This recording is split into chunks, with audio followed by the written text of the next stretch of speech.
We are here today to announce that the Justice Department has secured felony guilty pleas from the world's largest cryptocurrency exchange, Binance.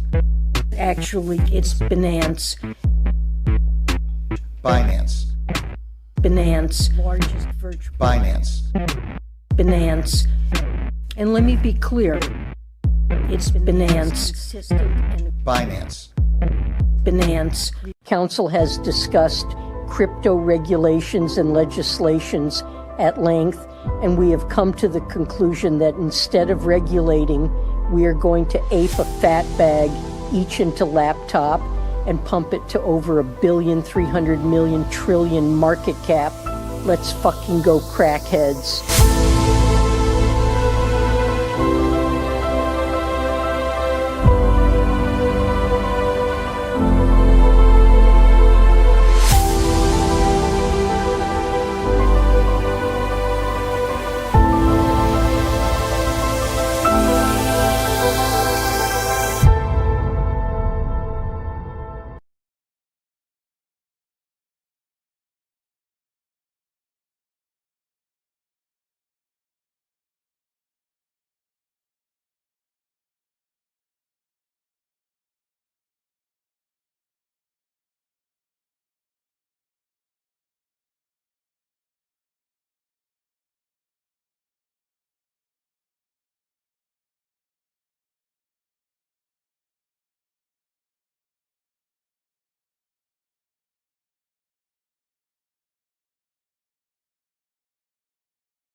What the heck? Okay, I had to replug. Okay. Let's just jump in here. Okay, so my intro, no sound. Now I should have sound. Let me know if you can hear me all right. I don't know why that actually happened. Mute, no sound, start over. Okay, so let's start over again here. Actually, I did just say we are pumping at the moment beyond 107,500 as we are speaking. The coffee is locked and loaded, ready to go, and we are seeing that no one really cares. Retail is completely out of the market still. No one cares that Bitcoin is at 107,500, and the question is how and why and when retail will feel itself comfortable to enter.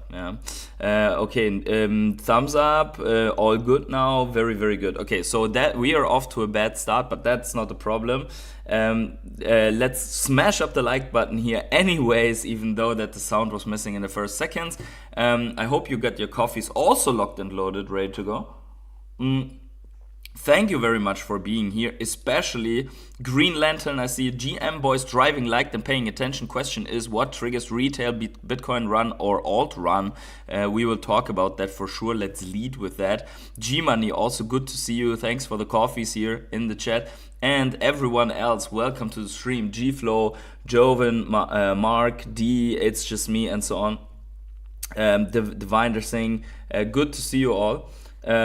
Here, and thank you to all the Rare Hodlers for sponsoring this channel all the time by being subscribed to the Rare Hodler tier. And with that, let's jump right into the action. So we are seeing here that we are at the highest monthly, highest weekly, highest daily. At the moment, we just had the highest weekly close in a very long time, as we are seeing it here. And now we are at nice current hammer formation here, going beyond overhead resistance. I think that is a very interesting development. If we go down the basically the time frames, we see that we are just unfolding above here. That is not a guarantee for a sustained and continued pump, not necessarily, but it could happen, right? It could be.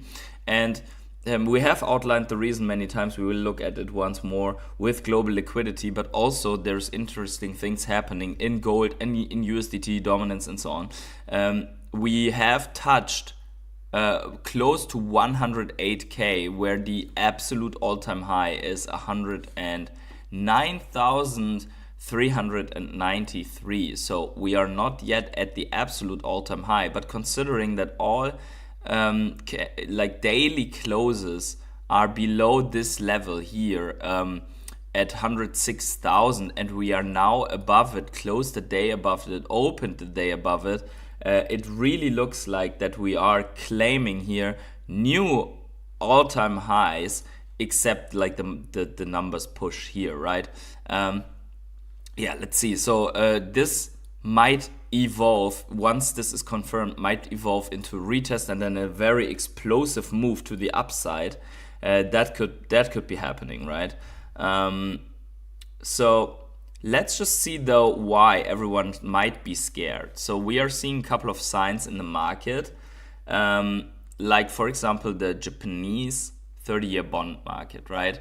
So the Japanese bond market is imploding. Japanese 30-year government bond yield has officially surged to its highest level in history at 3.15%. I repeat that, highest level in history. For decades, Japan was known for long-term interest rates. Now they are dealing with high inflation, shifting policy outlook, and a whopping 260% debt to GDP ratio. On top of this, Japan holds 1.1 trillion worth of US debt, making it the largest foreign holder of US debt. Yesterday, Japan's Prime Minister Ishiba called the situation worse than Greece. And we remember what happened in Greece. I wouldn't say that. If I was a Prime Minister, I wouldn't say that unless he doesn't remember everything that happened in Greece. The shift in Japanese bond markets is deep-rooted and complex. However, it will have global implications on financial markets. Let us know and so on. Okay, so that is the wrap up here, basically what's happening. Why would I not compare it to Greece? Because in Greece we had riots, we had bank runs, we had it was not a beautiful situation there in Greece. So let's just hope that doesn't happen in Japan, but it could affect the carry trade or the carry trades better. That in Japan we saw a little bit of a glimpse there, but with that debt forced to print money and the bond yields at 3.15%. Why is that important? Because if the bond yields are at all-time high and you have to refinance such a huge debt to GDP, then this refinancing gets even more expensive, which means your interest rates are going to ramp up that debt in a parabolic way. Yeah. But the US is no stranger to this also. We see here the debt to, it's an interesting one here to look at. The US deficit, revenue and debt since 1981. National debt has increased drastically under every recent president, regardless of the political party. And this shows you that it's not about green or red, left or right, whatever, in regards to this debt. Even though that the narrative seems to be different. One side, and this doesn't depend on whether you're looking at US, Brazil, Europe, or anywhere, each side is going to have a different narrative for the same outcome. They have to take out another loan, another debt for XYZ, right? We have to get stronger with the military because of this and that. We have to bolster the social security net because of this and that. We have to save the banks, the hippo real estate because of this and that. We have to improve the infrastructure, and we have to fight global warming, blah blah blah blah blah, right? It's all within the same thing. Everyone has something that they want to pay and they can't pay it anymore out of GDP. because most of their GDP would go anyways into that, and then they wouldn't then they would be unable to invest. Yeah, especially countries like Germany that have failed to invest in the right things for a long time. Basically, they now have to do it all over again. And what does that lead to? Massive money printing to print away then that debt, or at least, basically it's first the refinancing and then the money printing, and that leads to inflation, and that leads to that money needs to come somewhere into the economy in the end, right? So that leads to global M2 going higher. And we just see here, this is the relatively up-to-date numbers. Let's see here. Somehow we are somewhere. If this is March, this is a quarter. Yeah, very up-to-date numbers. Also, with us being at 104K, we see what the trajectory was and what it is still in front of us with a 12-month lead. And we just see that after a little bit of sideways, it seems that we are coiling up here for the global M2 once again, which means that in 3 years from now, which would be the 3 months from now, in 3 months from now, which would be the 21st of August, we are still not done. At least somewhere in the beginning of August, we should have a new high still based on that, right?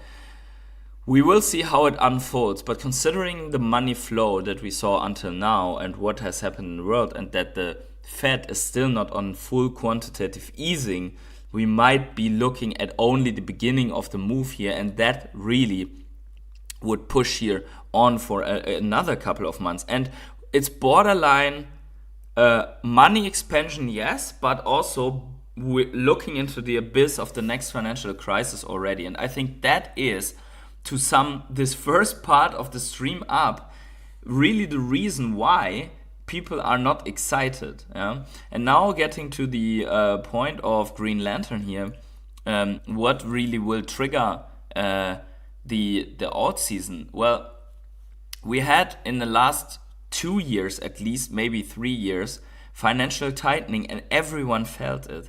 Everyone felt it. If you look back, you will see that maybe you didn't get the same percentage in raise as you did before.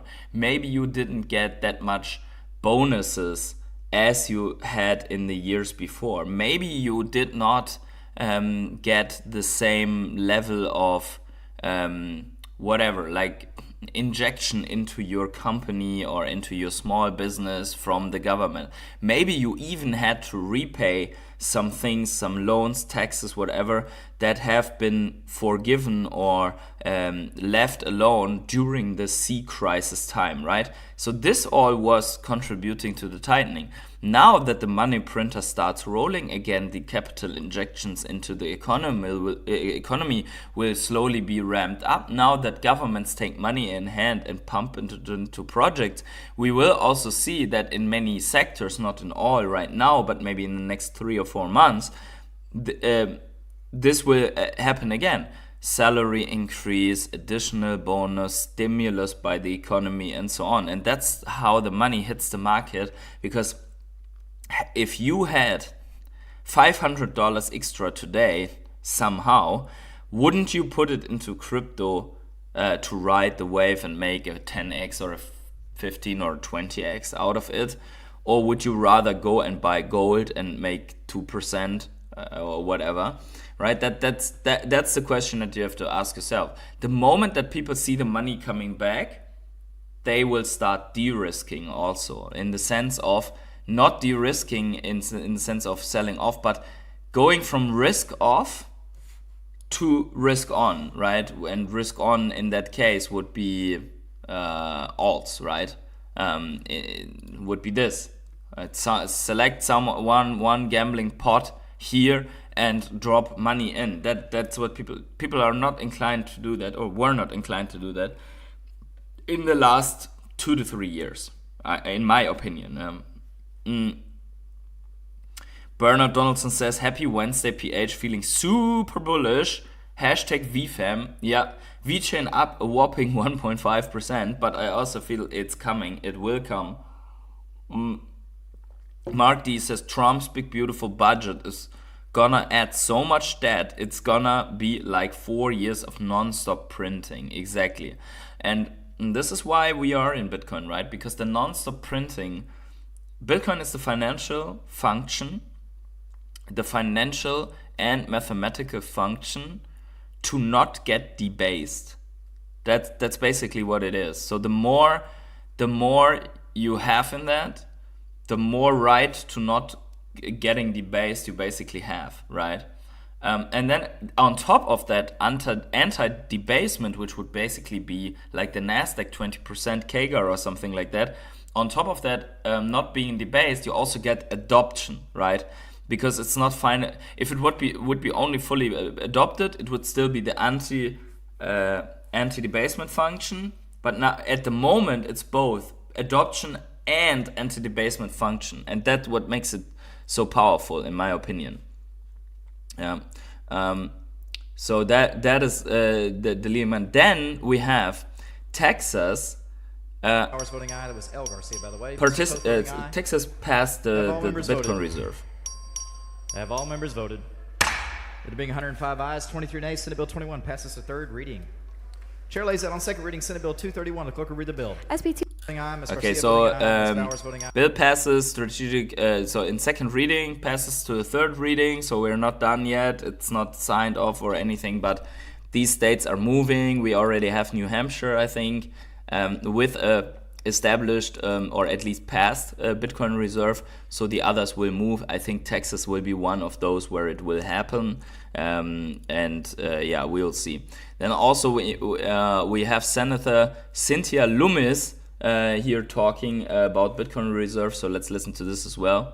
And a lot of negotiations have gone on to get this bill to this point where we had a strong bipartisan vote last night. We look forward to sending this bill to the House so the U.S. can establish itself as the country that has adopted the most advanced, forward-thinking digital asset policy in the world. It's something President Trump supports. It's something that we are dedicated to because the digital asset industry is already embedded in our country and worldwide. And we need to have something that preserves a dual banking system that recognizes the U.S. dollar through our U.S. treasuries as the important global asset that they are and continues to be, as Senator Haggerty says, the impetus for our being the global world reserve currency. This week, Coinbase, a digital asset company, joins the S&P 500, the first digital asset company to join the S&P 500. Digital assets are here to stay. Among the 20 largest holders in the world of U.S. treasuries is a stablecoin. These are embedded assets that we haven't regulated, that we haven't welcomed into our country until the Genius Act. I want to thank Senator Haggerty for his tireless work on this. I want to thank Senator Thune for giving us another chance at getting this to closure. And it is a great advance forward, not only for the U.S. Senate in that it is the first bill that's come out of the Banking Committee in 8 years, but it is our first effort to integrate our country into what will be a faster and cheaper means by which individuals, small businesses, and others can engage in business all over the world. Thank you. Yeah, and that last part, actually, what Cynthia Lummis said there is what I think is going to be also the train of thought for altcoins, right? So we have 3 parts, right? The US taking part in recognizing this new way of Bitcoin, of crypto, and the second part of is it to give the right legislation. She talks about stable coins. In the end, she mentions basically altcoins and saying this in a new way in participating in enterprises, in companies in the US. Basically, there is a whole new market. Like with the altcoins, you can basically invest and participate in new forms of businesses through holding the coin instead of holding the stock, right? So they're also going to pave the way here in terms of legislation. That will cause very likely and very soon that we will have ETFs all across the board where people can go through the standard market and also participate in those coins. You don't have to interact with the coin directly, but instead you do it through a custodian. But this is also how money will hit the market, right? Imagine an ETF that randomly buys percentage X of each top 100 or top 10 or top 5 altcoin, right? It randomly allocates to that and buys percentage of that altcoin. This would, if you see the money that flows into Bitcoin right now, and maybe in the future also into Ethereum ETF once we see it moving a little bit, and Ethereum is about to move actually, we'll come to that in a second, then we will also see that money is going to flow into ETFs that hold, for example, Chainlink and XRP and whatever, right? If that's good or bad with regards to these altcoins and ETFs and what experience they will make once these crumble, or if these crumble in the same way, then afterwards we will see. But this is how institutional money can hit the altcoin market. Yes, that it can hit the altcoin market, even though many people don't believe it right now. But it's very, very easy that this happens with Solana and Ethereum ETFs and so on, because there are then enough whales and people, normal traders that are sitting in ETH and Solana once this pumps enough to take profit out of that and gamble on the usual coins. It will happen again. I am very sure about this. Yeah. That is basically happening, and it also shows here more Americans already own Bitcoin than they do own gold. Most of the gold, or what keeps price up, is owned in industries, is owned by companies, nation state reserves and so on. The individual holder in America is a Bitcoin holder already, and the other 37 million Americans, they might even shift to this stack here, right? They might be even selling some of their gold and move it into Bitcoin, right? So that all is happening, which is interesting because gold is actually at massive highs, even though that usually when there's a new price, we see that they just find new mines and they mine a little bit more, whereas with Bitcoin the mathematical function is set, right? But okay, if gold wants to rally here again, yeah, then maybe we will see more rally out of Bitcoin as well. Now let's get to one thing that is super interesting, and that is Ethereum. And look at this. Ethereum has a golden cross and the price flies. 23 golden cross pump, 24 golden cross pump, and now we just had another golden cross, number 3, question mark. Where's the pump going? 5, 6, 7,000 for Ethereum. I said before in our last Crypto Morning Coffee stream that I expect Ethereum to move and then the market to wake up, because still everyone is looking at Ethereum. Yeah, it's still a thing. Let's quickly check out Ethereum here as well for the golden cross. ETH USDT. If it's already surging, we see it's coiling up here right now. We had our golden cross. We have pumped quite a bit. If we look at it at the BTC pair, we are basically in a zone where we have taken out this part against Bitcoin. So basically ETH has outperformed lately Bitcoin a bit, right? So if we see it here, since it has started outperforming Bitcoin on 8th of May, and it did so by 30%, okay? Coming back from a low, whereas Bitcoin wasn't moving that much. Bitcoin can still go up and ETH moves sideways here, but this actually looks like a bottom trough to me. So it could be, we will see on the more macro though, how it looks, but it could be. It's not a guarantee, because we can also go on like this, right? After such a thing where we try to outperform. But it could be that Bitcoin, that Ethereum starts its outperformance now. The golden cross speaks for it, and that would be really, really good for altcoins. But still, I believe that, and this is where we are at Bitcoin dominance, right? I still believe that with Bitcoin following global liquidity, Bitcoin going higher, we might still see altcoins, even though maybe not Ethereum, Solana, but other altcoins, the liquidity getting sucked into this, basically into this performance of Bitcoin here. Imagine you're a trader, right? And you have some altcoin trades from 2 months ago, and these altcoins have pumped a bit. They are closing their trades in profit on breakout to take a mega trade or a big trade here, right? The moment that they see this retest continuation, they open a fat long here and they go for this trade, right? Which basically means they are going to sell their alt positions in favor of Bitcoin. The moment that they see this Ethereum golden cross here happening, they see that maybe Ethereum is breaking significant levels at BTC dominance. The traders see that ETH on ETH USDT is breaking this overhead resistance, or maybe they are trading this to the upside and then close their trades, or they even see later this breakout here. Well, they are going to close other positions to ride this trade, right? And that's where the music plays. In my opinion, that this is where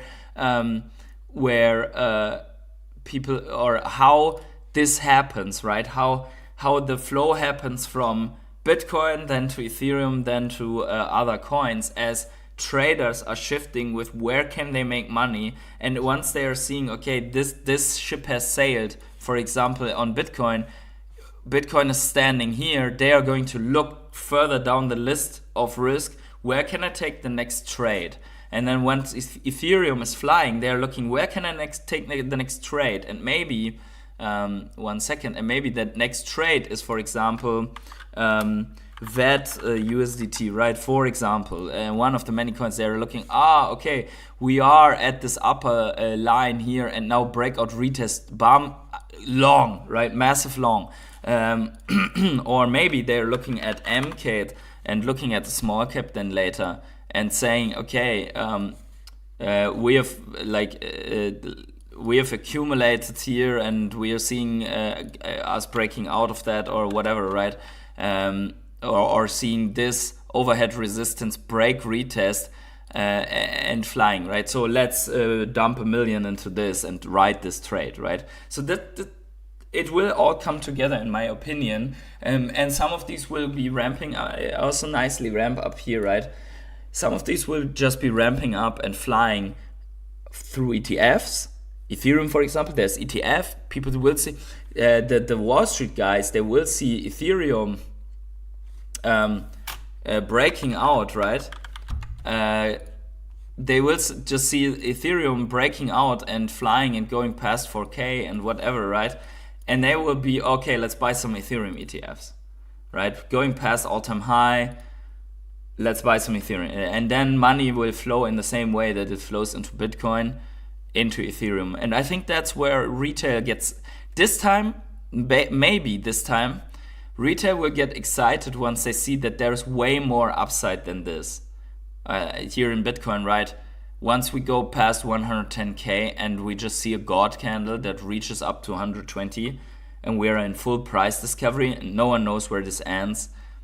And once their altcoins are slowly coming back that they had from last cycle, sitting there, not worth selling, and they're like, oh shoot, I'm already break even in the altcoins now it's really on, right? Once they see that their neighbor has bought a Lamborghini on Fartcoin and another neighbor is going to dinner with Trump because they bought Trump coin, and once they see their old stack of Gala hitting new highs and they're like, man, I should have bought more in the bear market, right? and then they're looking for the next thing, and they're like, oh my god, what is this Jupiter? Let's buy some Jupiter, and they're doing it all over again, right? You're way more bullish than the other stream I was on. This is a good thing. I'm not watching many other streams, so I'm just getting my stuff here together from what I see in the market and what I think is going to happen. And I think it's really between two things, right? There is two narratives out there. One is everything goes to shit, and we are going to crash and burn because the economy, blah, blah, blah, blah, right? But we already, like, in my opinion, we just had that. We're going to print the whole thing into the next era, and then we are going to crash and burn again. But in my opinion, we just had 3 years of recession. We just come from massive interest rates, and they're trying to not fuck up the economy so that they can do it all over again, right? So we're just coming from that. The tech sector is in deep shit. We have seen it already. They are going to print that away. The tech sector has massive layoffs. We saw it at Facebook, Meta, and so on. I mean, there are people, like hundreds of thousands of people had been losing their jobs. We have AI, which is going to ramp up productivity, even with less employees, right? In everywhere. I mean, I see it in my department, in my job. I see it everywhere, everyone who I speak to. People will be able to have money left over just because they use AI in private life. And if you don't use it, I can only encourage you to do it right now, to start doing it. Some ideas for what you can use AI would be, for example, making your taxes, right? Open up ChatGPT on a second monitor and say, hey, look, I'm at this field in the tax form. Tell me what I can calculate against my tax right now for this field, like as a private person. Give me ideas, right? That's one application. Another application is like you have to hand in whatever document for a customer or so. Let AI put a draft for you. So you only have to fill in the blanks, right? You save so much time where you can do other stuff. You suddenly will start outperforming your colleagues that are still not using, that still don't use fucking online banking, right? You will start outperforming them, right? There are so many things. You need a new PowerPoint slide for the next meeting tomorrow, and usually it takes you 1 hour to get a nice slide.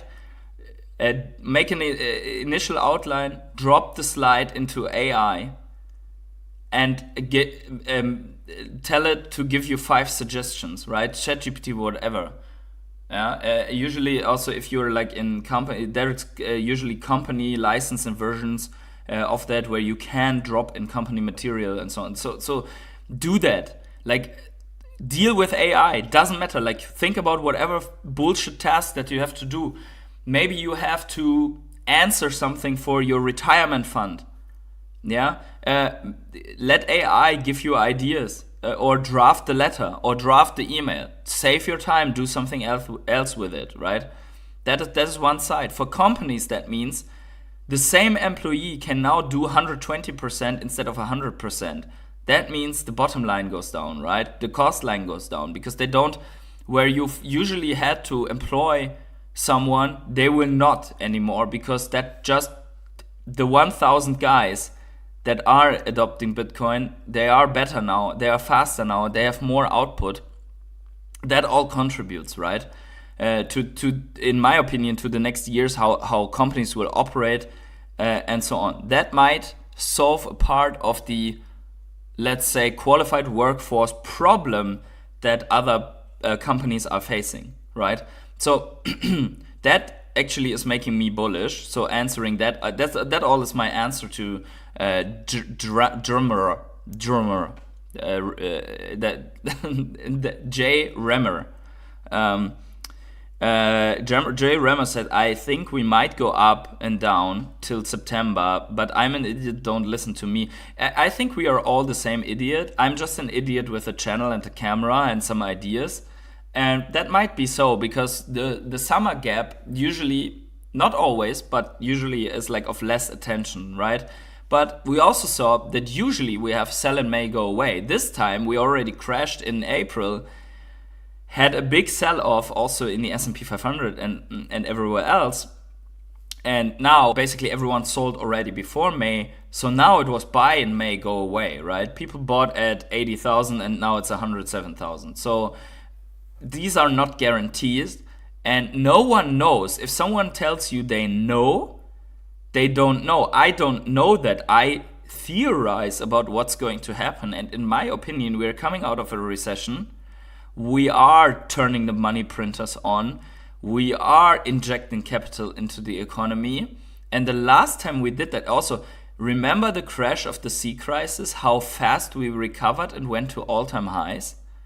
Even though we should not have been. I mean, there was a global pandemic going on, and companies were forced to shut down, restaurants and everything else. And still we went to all-time highs, and still we went completely nuts on Bitcoin, right? And on altcoins, right? So if I hear people saying, no, but we have crisis, this time this will not happen, I would say, no, we have crisis, and exactly that's why it's going to happen. So this year, right? Where is it? Where is the sea crisis? There. Here, right? Bam. Quick down. Everyone's crisis, and then, oh no, but it's okay because we're printing money. Boom, new all-time highs. We dropped in a flash crash to 3,800, and then we went to 64,000 US dollars within the matter of 365 days, only a year. Yeah. So, I mean, what exactly are the people saying? Like, I would say, yes, a black swan or whatever, it could crash us a little bit, but then bam, right? It's the money doesn't lie, and the money flow will come. They will print it away again, because no one wants to carry the burden of a crisis that is not dealt with. It also will lead to the end of the government, whatever country that is. If they don't do anything against it, people will say, then print money. They will prefer that, right? So since we are already in that phase, and since we, in my opinion, have been in a recession ever since here, all of this, basically since 21, maybe it's time to make the economy fly again, right? I mean, look at Germany. 4 years of sideways. If you take out the inflation of that, you are basically going down in terms of GDP. If your GDP goes up according to inflation or less than inflation, then you're sideways or negative on GDP, right? Considering that we had even double-digit in some countries inflation, but no GDP growth in the same way, many GDPs were just going down, and that is, in my opinion, the real definition of, hey, we were in a recession there. Yeah, the economy is so wrecked that they couldn't even produce the same output as in the year before. We are going to rock this Bitcoin train. Yes, absolutely. Rate cuts expect in September, maybe earlier. We don't know. Yeah, it all depends on what's happening right now. I mean, we just had that technically now Trump is allowed to fire Jerome Powell. If he does, then the next guy, will he then directly start cutting rates? I don't know, right? It's going to be interesting how this plays out. The only thing I know is that global liquidity shows that Bitcoin is going to do this in the next 3 months. Yeah, somewhere and this is why I say I disagree a little bit on the sideways, because look at this. if global liquidity has a 3 months lead, and it did show in the past years basically that it does, then we cannot go sideways for the next months, because the global liquidity says we're going up the next 3 months. Which brings me to one of us is wrong. Okay, but we will see. Yeah, maybe there is time for a little bit sideways here. Maybe there's even time for a bigger dip, as we see here, right? This is not going to go in a straight line. But guys, anyways, that's it. Unfortunately, I have to end the stream here. I wanted to talk about VEVE and Economy, but we'll do that in a separate session. I have to jump. Unfortunately, time is short. Make sure to smash up the like button, subscribe to the channel, notifications on, and wherever you are on the world, have yourselves a great morning, evening, day, night, or afternoon. And I see you in the next video live stream. Bye, everyone.